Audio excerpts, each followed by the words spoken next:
Сәлем достар, каналыма қош келдіңіздер. Бүгін мен сіздерге түріктердің эзогелин деп аталатын дәстүрлі сорпасын жасауды көрсетемін. Өте жылдам дайындалады, небәрі 10-15 минуттың ішінде сорпаңыз дайын болады. Ең алдымен қазанымызды отқа қойып аламыз да, бір ас қасықпен сары май саламыз ішіне. Сары май толық ерігеннен кейін теркадан өткізілген бір пиязымызды салып қуырамыз.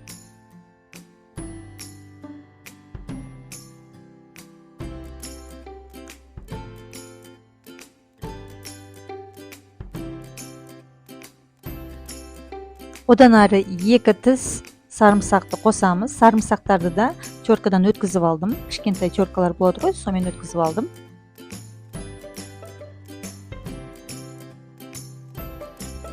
Енді барлығын жақсылап тұрып қуырамыз.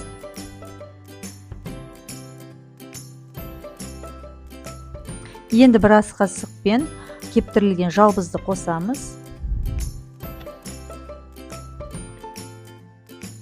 Одан кейін осына 2 кішкентай қасықпен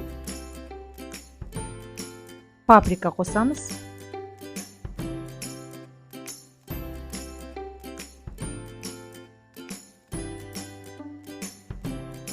Артынша 1 қасық паста қосамыз.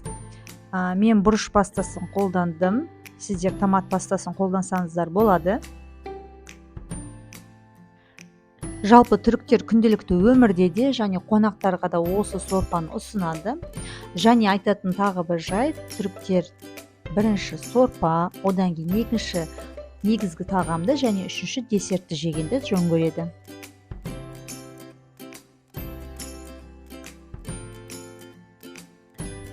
Барлығын жақсылап қуырып алғаннан кейін жақсылап жуылған 1 стакан чечевицаны жасымықты қосамыз.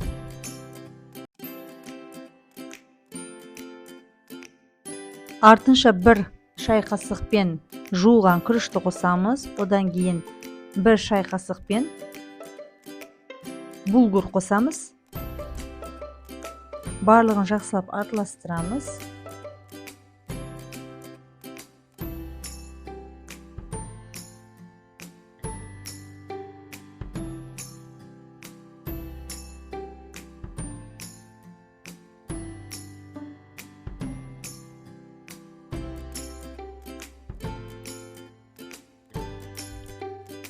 Енді дәміне қарай тұзын қосамыз да жақсылап араластырып, қайнаған су құямыз үстіне.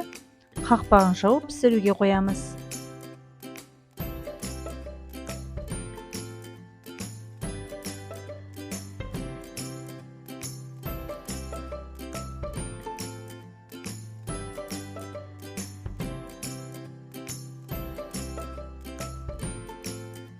Піскеннен кейін жақсылап араластырыңыздар, түбіне жабысып қалмасын.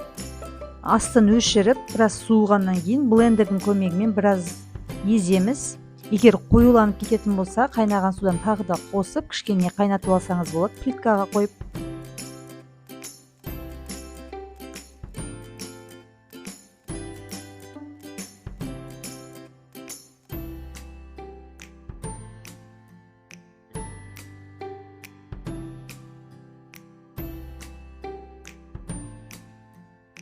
Мінекей дәстүрлі түрік сорпасы, эзогелин сорпасы дайын болды. Лимон сығып ішсеңіздер тіптен жақсы, сіздерге ас болсын. Достар, менің видеоларыма лайк басып, каналыма тіркеліп, және қоңырауша белгісін басуларыңызды сұраймын. Көріскенше күн жақсы болсын.